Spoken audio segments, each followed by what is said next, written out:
Преди няколко дена Владинел ме попита, имало ли момент, в който съм се плашила от водата. Здравейте, казвам се Силвия Рашкова, аз съм национален акробатьор и състезател по свободно гмуркане и максимално съм слизала на 66 метра дълбочина на един дъх. Сега към въпрос.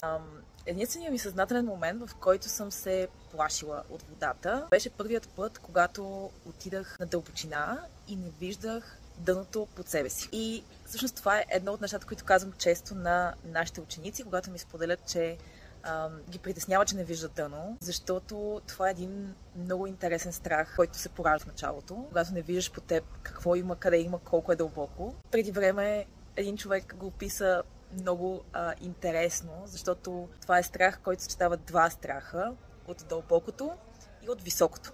Но това се преодолява, когато свикнеш, освен ако нямаш някакви много силни страхове, разбира се. Иначе, винаги когато аз съм тренирала, още когато съм се обучавала и сега когато тренирам за дълбочини, да напредвам и така нататък, винаги съм се стремяла първо да бъда с хора, на които имам повече от 100% доверие, защото за мен това е изключително важно. И също така да напредвам бавно и постепенно. Това е едно от основните неща в свободното гмуркане.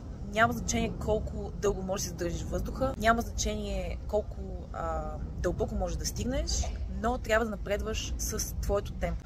Трябва да дадеш време тялото ти да опознае дълбочината, да свикне с нея, да е окей с нея и тогава да продължаваш, защото това е безопасният начин. Това е начинът, по който ние не създаваме стрес на организма си и по който искаме да продължаваме да се занимаваме с това и да изследваме какво има под водата.